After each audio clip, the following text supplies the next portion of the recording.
I think he taught over at Tennessee State University in the psychology department. Oh, okay. Yeah, so I think, see, who did he say he worked with over there? I can't remember, but I think he taught over at Vanderbilt. Are we ready? Yeah, we're ready. Now,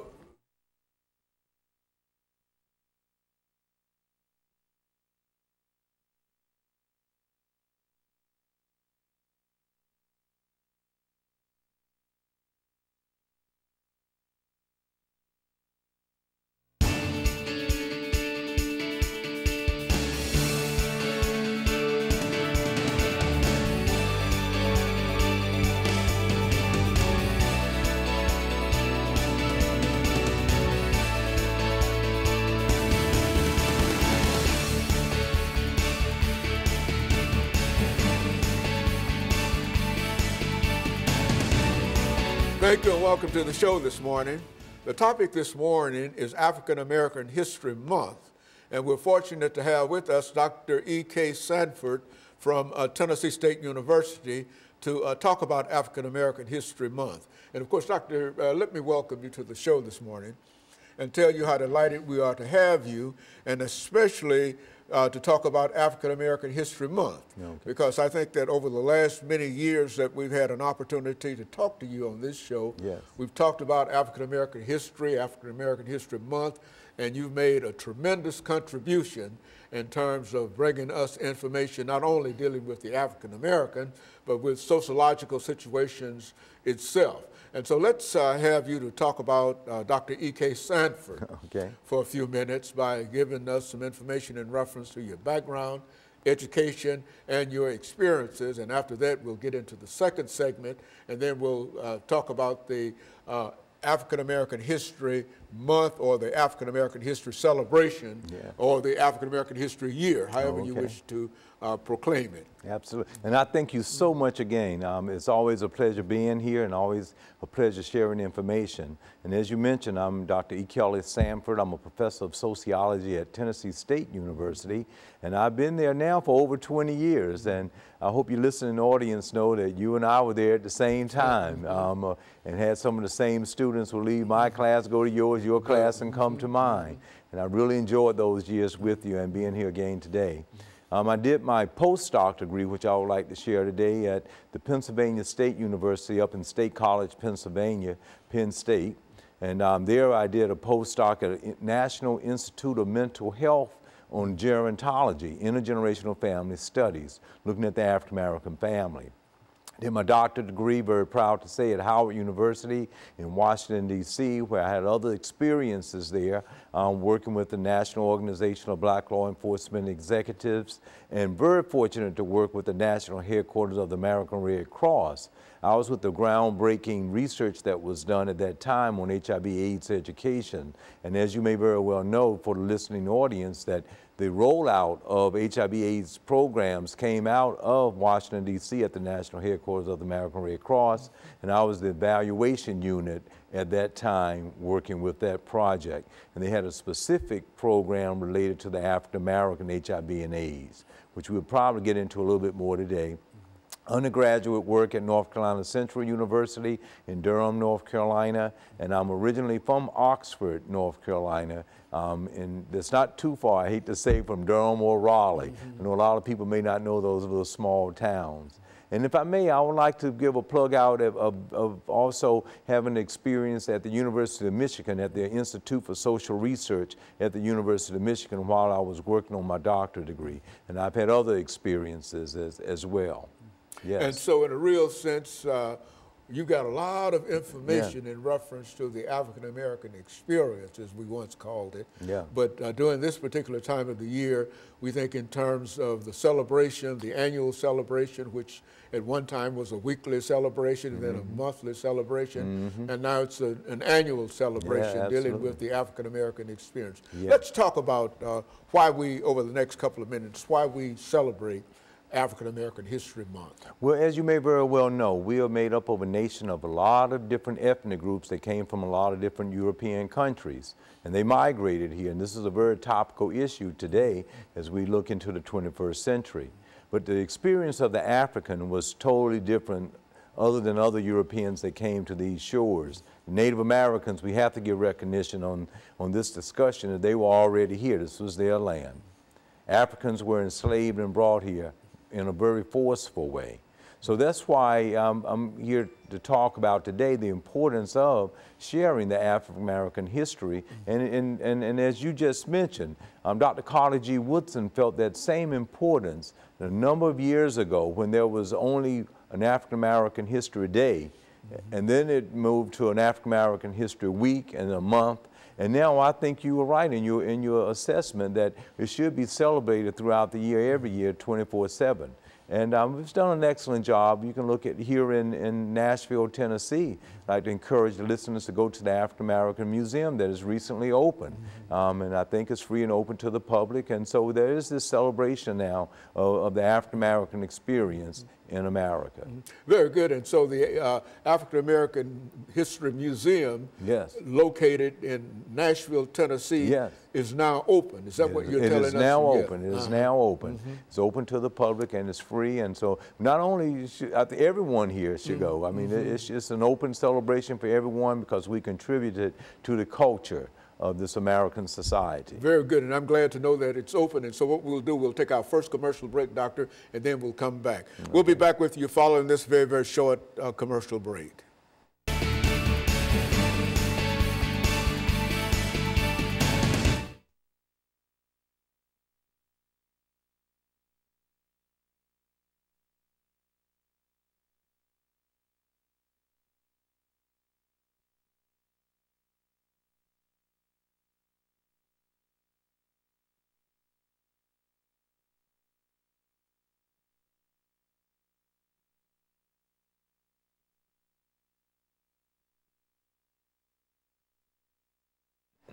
Thank you and welcome back to the second segment of the show for today. We're talking to Dr. E.K. Sanford from Tennessee State University, and he's given us some information relative to the African American history experience during this particular month. Let's talk about that, Doctor. Okay. Yeah, and I think we were picking up from the last segment by saying how it is relevant and very important for us to have such a celebration, not only for African Americans, but for all Americans, and even people that are coming to the shores that's migrating from other countries even today.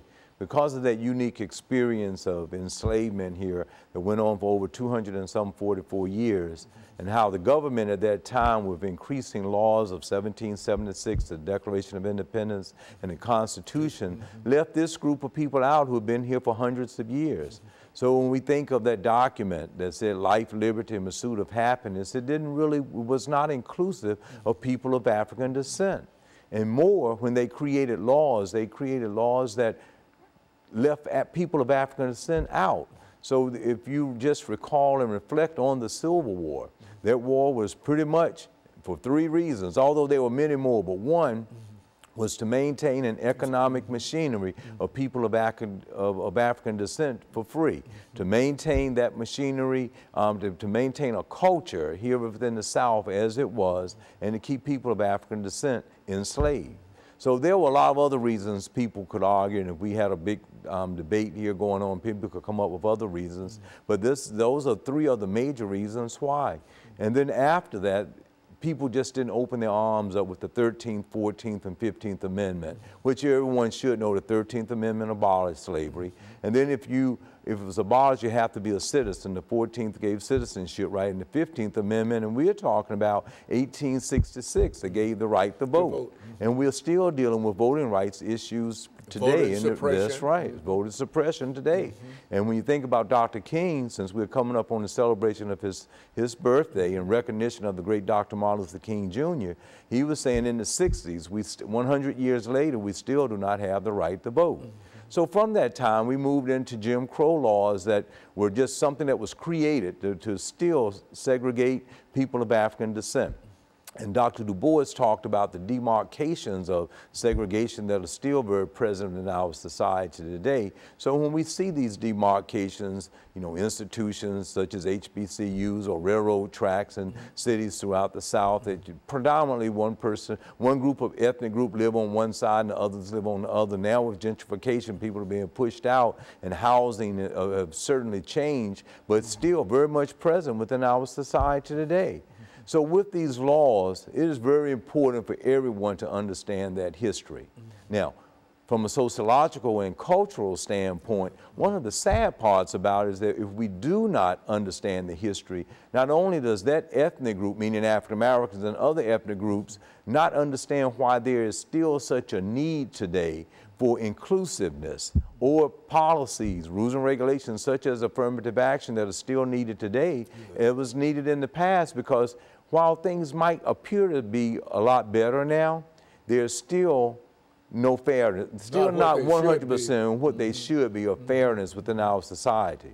One that I would like to bring up is that if you look at something you would think as far as music is concerned, that our national symphonies throughout the United States, and if you went through and Google pictures, you would not see people of African descent in any of the string section. It's only about 1.8% of someone that's even in the orchestras. So we have these systems out there that have still prevented qualified people. We're not talking about letting someone be in that's not qualified, but not only in symphonies, but in other institutions that make up the American society today. So if we don't know about the history, we'll be doomed to create some of the same past mistakes that were done in the past in the present. So therefore, there is a strong need to have African American history throughout not only the month, but throughout the year for inclusiveness in school systems so we can have a better society. Go on, Dr. And so I was just ready to say, you know, when we're thinking we're making footsteps in the fourth, here we are in the 21st century with a president, Trump, that is really brought about a resurgence of past racism that was quite bad in the past. And you can't say that it had eradicated and it wasn't there anymore, but it's been a resurgence of it. People feeling justified in coming out and treating people in unequal ways and very harsh treatment. And it's very present within the society in which we live in today. You see an emergence of those same terrorist groups that were in the past with an increase in membership. Although you don't see people marching around in the white robes, they are all dressed up in a suit and tie today, but acting in the same very racist ways. And the same deprivation of life, you know, it's one thing to hang somebody, that's right, kill them or shoot them, and et cetera. But it's also another thing to starve them in a real sense, to put them in an economic condition in which their lives are threatened. And so I agree with you. That's right. Very well said. Yes, and so those things are very prevalent within our society today.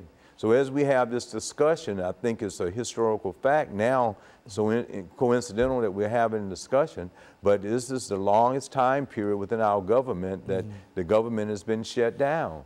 And you have over 800,000 people that did not get a check this past Friday. Whenever you look at it, you have to understand that that is hurting a lot of people. Yeah, well, as a matter of fact, that it's almost incomprehensible. It really is. To think in terms of, I was saying to my wife the other night that what if our check didn't come this month or whatever, and et cetera. And that's a traumatic kind of situation to have that many people exposed to it over whatever it might be. And so, I think, but now what we are experiencing now, we've always experienced it in our past. And that's why I think you would say that it's important for us to recall the kind of situations that we came out of in order to be able to understand where we are now. Yeah, absolutely, and you're so right. And one other interesting point to connect with that is that given this situation, a lot of people that might be the federal level of a 2, 4, 6, 8, 10, and move on up into 11, 12, with 6 figures, without